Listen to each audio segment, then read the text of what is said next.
À la montagne, Dieu appelle, se révèle et parle.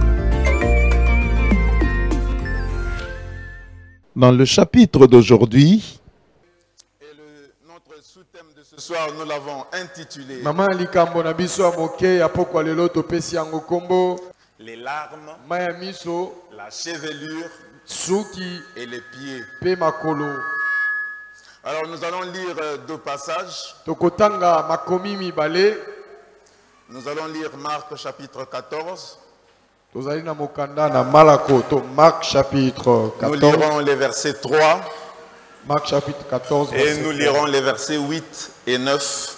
Luc chapitre 7. Les versets 36 à 38. Luc 7, 36 à 38. Je vais commencer par Marc. Je vais lire une portion. Je vais dans Luc, je lis une portion. Je vais dans Marc. C'est comme ça que je veux vous présenter ces récits jusqu'à la fin. Ce qui fait que ceux qui seront dans Luc ou dans Marc vont voir à un moment donné, je ne suis plus dans ce passage, je suis déjà dans Luc. À un moment, je reviens parce que je complète tous les éléments en prenant les deux récits ensemble. Et dans Marc chapitre 4, verset 3. Marc chapitre 4, verset 3. Comme il était à Béthanie, un des pharisiens, Simon le lépreux, l'invita à manger avec lui. Il entra donc chez le pharisien et s'installa à table. Or, une femme, une pécheresse de la ville, sut qu'il était à table chez le pharisien.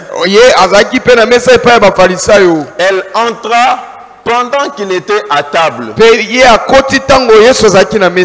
Elle apporta un flacon d'albâtre plein de parfums de nard pur de grand prix. Et s'éteint derrière lui, à ses pieds. Elle pleurait et se mit à mouiller de ses larmes les pieds de Jésus.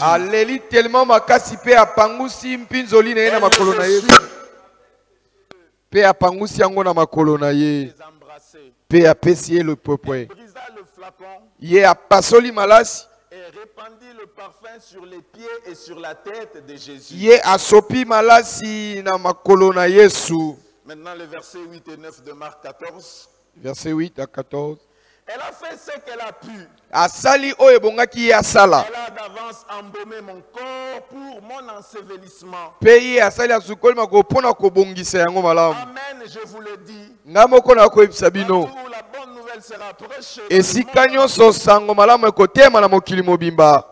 On racontera aussi en mémoire de cette femme bakobetaka pe lisolo ya mwasi oyo ce qu'elle a fait. Oyo asali. Que le Seigneur nous bénisse. Nzambe a pambola biso.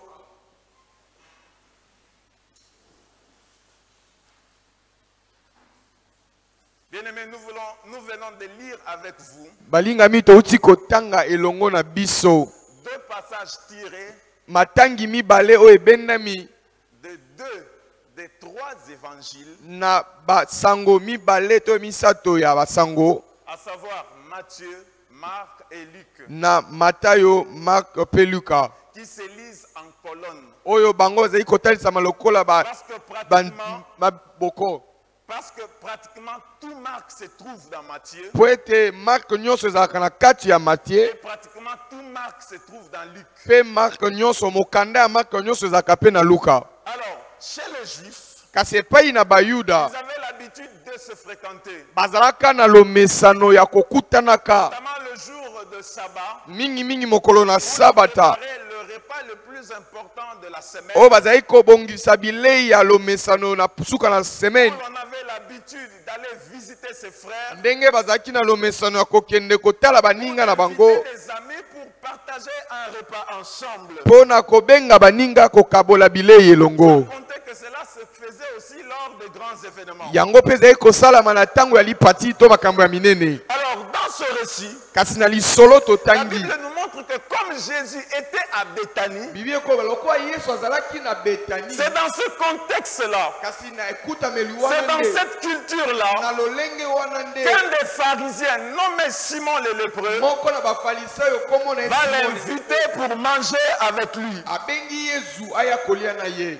Alors, pendant que Jésus se trouve chez le pharisien, la Bible nous dit qu'il y avait une femme aussi dans cette ville qui était connue comme une pécheresse. Alors lorsqu'elle a appris que Jésus était chez ce pharisien, la Bible nous dit qu'elle viendra pleurer au pied de Jésus. Et comme ses larmes mouillaient les pieds de Jésus, elle va essuyer les pieds de Jésus avec sa chevelure. Et puis répandre le parfum sur le corps de Jésus. Et Jésus va prendre la parole pour lui dire, au verset 48 maintenant de Luc, que tes péchés sont pardonnés. Je suis venu dire à quelqu'un ce soir que dans la vie, ton hospitalité peut changer ou sauver la vie d'une personne. Amen.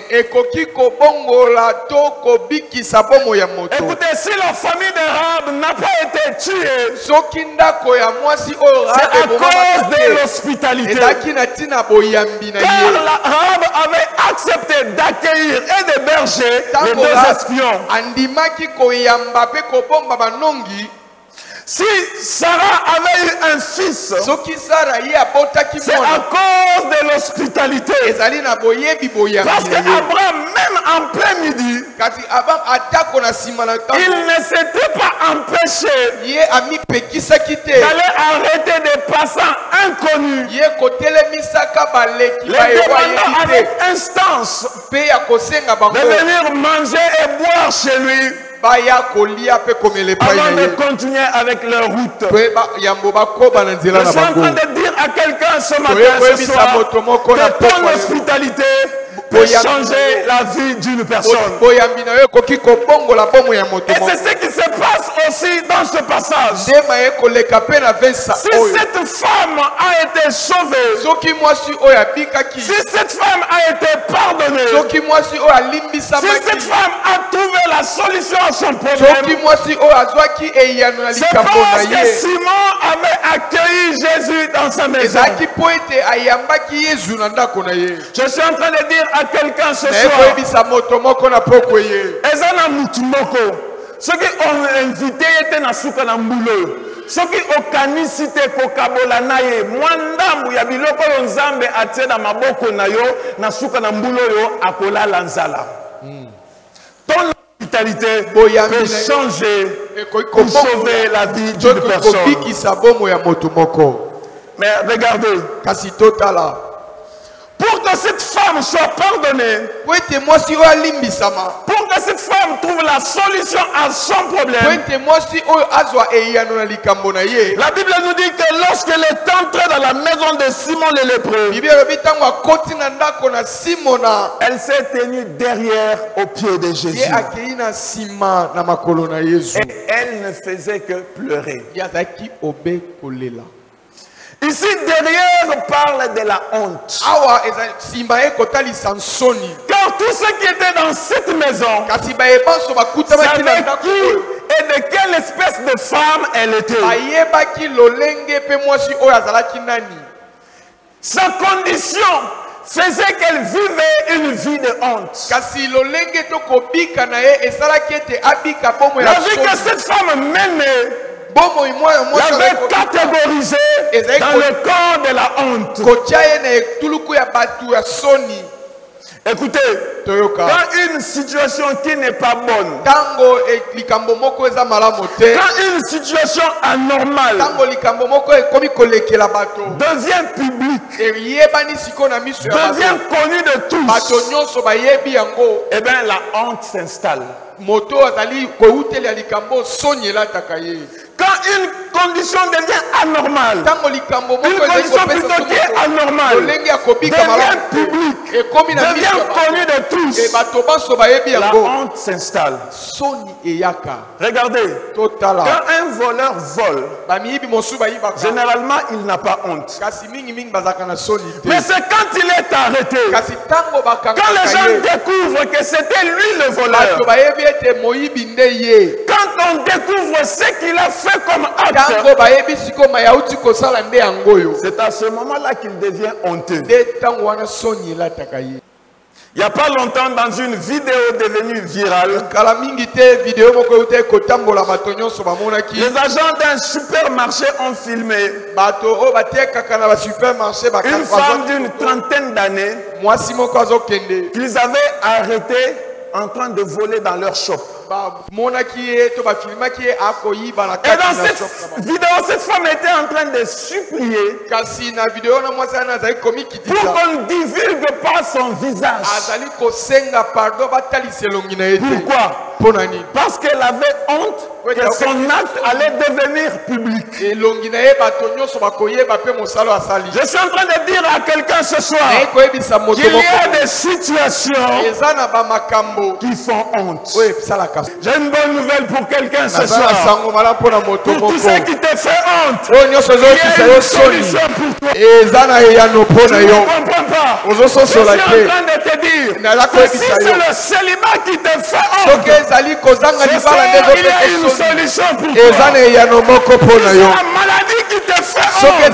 Je te dis que ce soir, il y a une solution pour toi. Si c'est le chômage qui te fait honte, il y a une solution.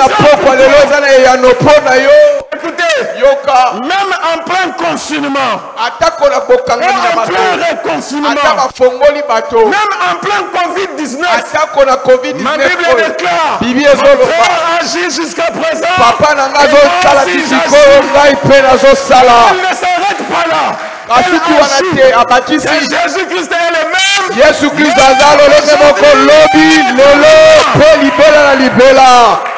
Gloire à Dieu.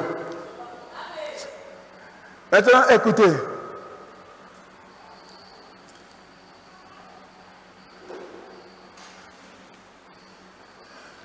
La Bible nous dit que dans cette honte, cette femme a fait deux choses. Premièrement, elle est allée derrière, au pied de Jésus, où elle ne faisait que pleurer. Elle ne faisait que pleurer. Elle ne faisait que pleurer. Et quand ses larmes ont commencé à mouiller les pieds de Jésus, la Bible nous dit qu'elle a pris ses cheveux. Elle a commencé à essuyer les pieds de Jésus. Elle a commencé à essuyer les cheveux de Jésus. Bien aimé, cette femme pouvait faire autre chose. Cette femme pouvait par exemple prendre ses mains et essuyer ses larmes. Cette femme pouvait même prendre le bout de son habit ou même le voile qu'elle avait pour essuyer les pieds de Jésus. Mais la Bible nous dit que c'est avec ses cheveux qu'elle a essuyé les pieds de Jésus. Ses larmes tombaient sur les pieds de Jésus. Et sa chevelure a essuyé les pieds de Jésus.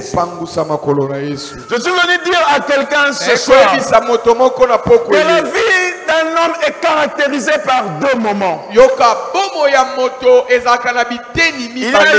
et le bas.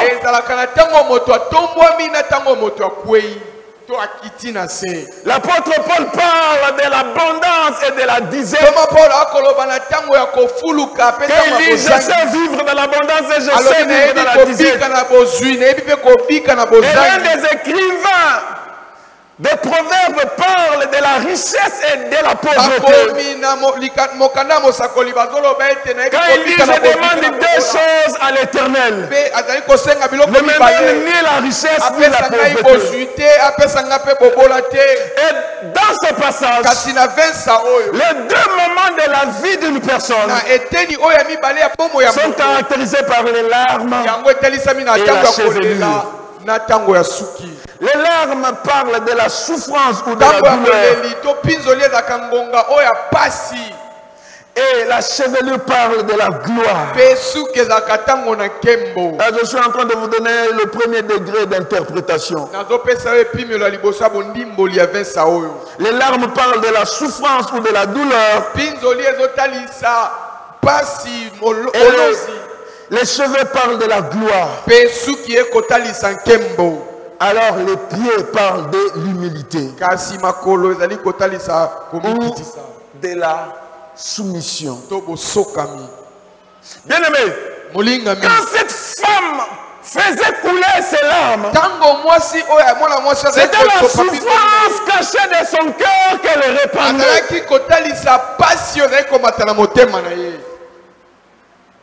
Et quand cette femme essuyait le pied de Jésus avec ses cheveux, c'était tout ce qui faisait sa gloire. Vous savez, je venais de lire dans la grande encyclopédie de la Bible le chapitre qui parle sur les vêtements et les cosmétiques. On dit que si Paul avait refusé, si Paul demandait que les femmes puissent se voiler, c'est parce que les cheveux sont un moyen de séduction. Et quand cette femme était en train d'essuyer les pieds de Jésus avec ses cheveux, c'était tout ce qui faisait sa gloire. Regardez, si elle était capable d'acheter un parfum qui coûtait le salaire d'une année pour un ouvrier, c'est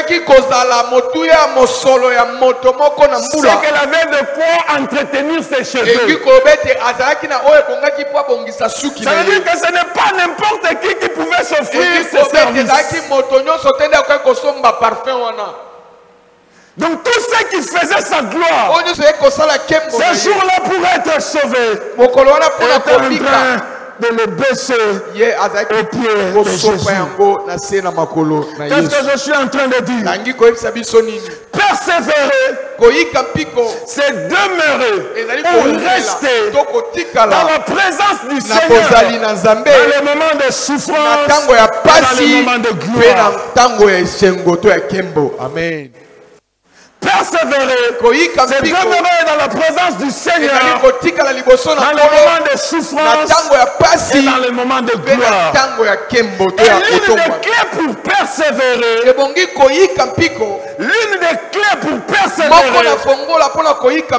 c'est l'humilité. Pour que cette femme arrive au point d'essuyer les pieds de Jésus avec sa chevelure, elle devait descendre. Je suis en train de dire qu'un rebelle n'arrive jamais à se soumettre devant Dieu. On ne peut pas parler de la persévérance dans la vie d'un rebelle s'il aurait tendance à s'élever. On ne peut pas parler de la persévérance dans la vie d'un orgueilleux parce qu'il aurait tendance à chercher une solution autre, à chercher une solution par lui-même. Amen. Qu'est-ce que je suis en train de dire? Je suis en train de nous dire qu'en cette fin d'année, Dieu veut que nous puissions déposer nos souffrances à ses pieds. Amen. Car la Bible me dit, venez à moi, vous tous qui êtes fatigués et chargés, et moi je vous donnerai du repos. Je parle à quelqu'un ce soir. Il y a quelque chose qui te dérange. Il y a quelque chose qui te fait peur. En cette fin d'année, la graisse de cette souffrance est au pied de Jésus. Parce que Esaïe va nous dire que Christ a porté nos souffrances. Et c'est lui qui s'est chargé de nos douleurs. Qu'est-ce qui te fait souffrir? Qu'est-ce qui cause ta douleur? En cette fin d'année, il n'y a qu'une seule adresse. C'est au pied de Jésus-Christ. Et cette femme n'a pas seulement déposé ses larmes. Cette femme a déposé aussi sa chevelure. Elle a accepté que ce qui faisait sa gloire devienne une serviette pour Jésus-Christ. Voilà pourquoi l'apôtre Paul est en train de dire ce qui était pour moi de